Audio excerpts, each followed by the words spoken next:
पिछले लेसन में स्टूडेंट्स हमने देखा एनर्जी बैंड इन सॉलिड्स।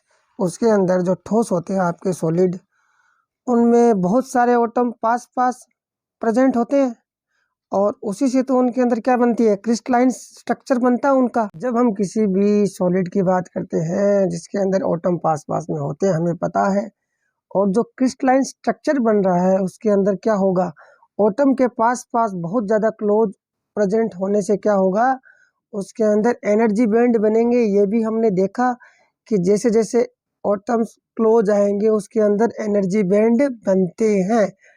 अब उसके बाद में हम आगे चलते हैं कुछ डेफिनेशन के ऊपर। अब हम आगे बात करेंगे, एक डेफिनेशन है वैलेंस बैंड उसकी। हमने इसके अंदर क्या देखा, जो आपका वैलेंस इलेक्ट्रॉन है वो जिस बैंड में होगा उसे हम बोलेंगे वैलेंस बैंड।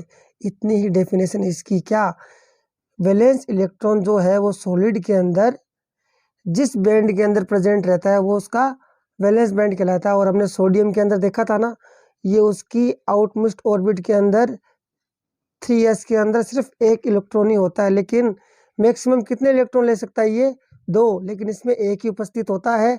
और इसको हमने क्या बोल रखा था, वैलेंस एनर्जी लेवल। और इसके अंदर जो इलेक्ट्रॉन है, यहाँ पर जो बैंड बन रहा है उसे बोलते हैं वैलेंस बैंड। उसके जो भी बैंड बनते हैं उनको कंडक्शन बैंड बोलते हैं। आगे आता है आपका 3 नंबर पे forbidden energy gap. Forbidden energy gap बड़ा सिंपल सी बात है, जो आपका वैलेंस बैंड है, किसको बोलते हैं वैलेंस बैंड, जिसके अंदर आपका वैलेंस इलेक्ट्रॉन है और उसके अबोव ऊपर वाला जो बैंड है उसको बोलते हो कंडक्शन बैंड। उन दोनों के बीच में जो एनर्जी इंटरवल होता है उस एनर्जी इंटरवल को बोलते हैं फॉरबिडन एनर्जी गैप। और होता क्या है, इतनी एनर्जी हम इसको दे दें तो यहाँ से जो इलेक्ट्रॉन होगा निकल करके कंडक्शन बैंड में चला जाएगा, और जो कंडक्शन बैंड के अंदर इलेक्ट्रॉन होंगे वही कंडक्टिविटी के लिए रिस्पॉन्सिबल होंगे। नाउ अब हम आगे इंसुलेटर के बारे में पढ़ते हैं। इंसुलेटर्स क्या होते हैं, हम जानते हैं कि इंसुलेटर्स के अंदर इलेक्ट्रिक करंट फ्लो नहीं होता। आओ इसके स्ट्रक्चर के बारे में पढ़ते हैं। इसमें क्या होता है, जो वैलेंस बैंड है कम्प्लीटली फिल्ड होता है। वैलेंस बैंड जिसके अंदर हमने पीछे बताया था कि जो आपके वैलेंस इलेक्ट्रॉन प्रेजेंट रहते हैं उसको बोलते हैं आप वैलेंस बैंड।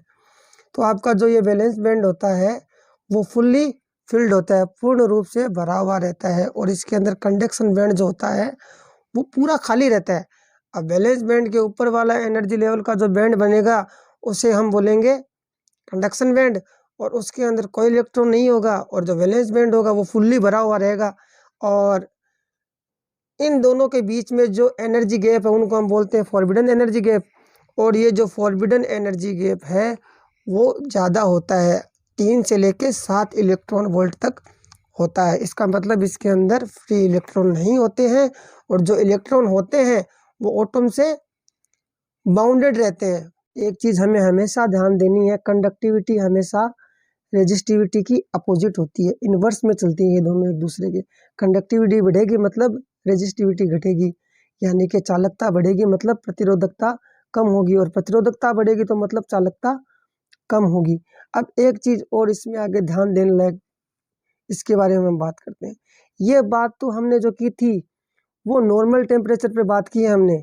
कोई नॉर्मल टेम्परेचर के अंदर हमने उसे कोई टेम्परेचर नहीं दिया है, तब क्या होता है इसके अंदर ये सारी सिचुएशन होती है। तो ये सब बातें तो हो गई इंसुलेटर की। कब, जब मैंने इसके अंदर कोई टेम्परेचर नहीं दिया है। ये जितनी बातें यहाँ तक है इसके अंदर ये नॉर्मल टेम्परेचर पे है, इसके सारी ये क्वालिटी नॉर्मल टेम्परेचर पे है। अगर मैं इसका टेम्परेचर बढ़ा दूँ, मैं अगर इसका टेम्परेचर इंक्रीज़ करूँ, मान लो मैंने इसका टेम्परेचर बहुत ज़्यादा इंक्रीज़ किया, तो क्या हुआ, इसके वैलेंस बैंड में से कोई इलेक्ट्रॉन कंडक्शन बैंड में चला जाएगा। और कोई इलेक्ट्रॉन वैलेंस बैंड में से कंडक्शन बैंड के अंदर चला गया है, इसका मतलब इसके अंदर कंडक्शन बैंड के अंदर आपके पास क्या आ गया, इलेक्ट्रॉन आ गया। अब आप इसके ऊपर इलेक्ट्रिक फील्ड लगाओगे तो इसके अंदर इलेक्ट्रिक करंट फ्लो होगी बहुत कम मात्रा में, मतलब। और ये जो स्टेट है, हमने जो टेम्परेचर बढ़ाया है और इसके अंदर वैलेंस बैंड से इलेक्ट्रॉन कंडक्शन बैंड में गया है, इसे इंसुलेटर की ब्रेकडाउन या भंजन अवस्था कहते हैं। कब, जब हम इसका टेम्परेचर इंक्रीज करेंगे। अब हम पढ़ेंगे कंडक्टर के बारे में। छोटी क्लासेज में हमने देखा भी है कि कंडक्टर क्या होता है, उसके अंदर जो इलेक्ट्रिक करंट है वो बड़ी इजीली फ्लो होती है। चलो आओ देखते हैं कंडक्टर क्या होता है। कंडक्टर जो होता है उसके अंदर जो आपका वैलेंस बैंड, जिसके अंदर क्या होते हैं वैलेंस इलेक्ट्रॉन्स, वही वाला बैंड तो होता है वो पार्शियली फिल्ड होता है, मतलब फुल्ली फिल्ड नहीं होता।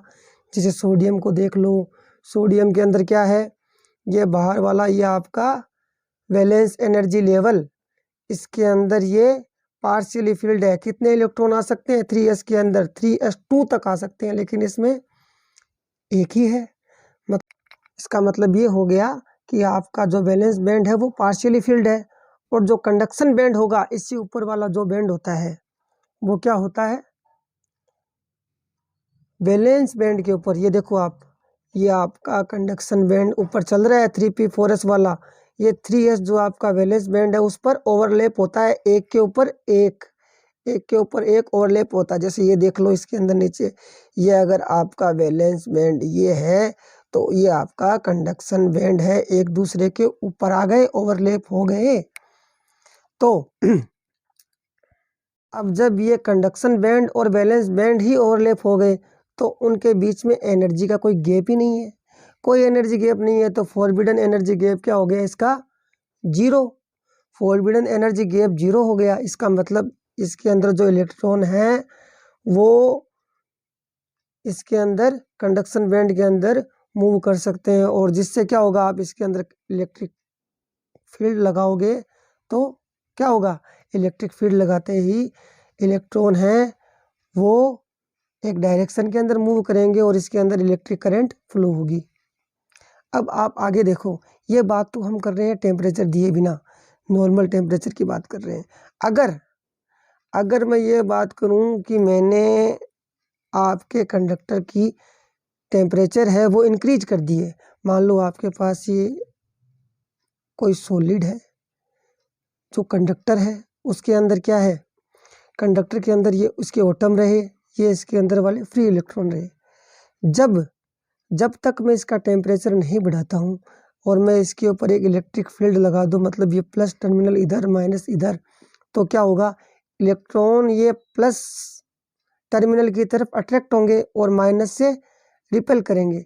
लेकिन अगर मैं इसका टेम्परेचर इंक्रीज करूँगा ना, तो टेम्परेचर इंक्रीज करूँगा तो ये एटम ऐसे वाइब्रेट करने लग जाएंगे, ऐसे वाइब्रेट करेंगे तो ये इलेक्ट्रॉन भी साथ साथ में वाइब्रेट करेंगे। इलेक्ट्रॉन वाइब्रेट करेंगे तो इनका क्या होगा, कोलिजन होगा, और कोलिजन की संख्या बढ़ेगी, नंबर ऑफ कोलिजन बढ़ेंगे।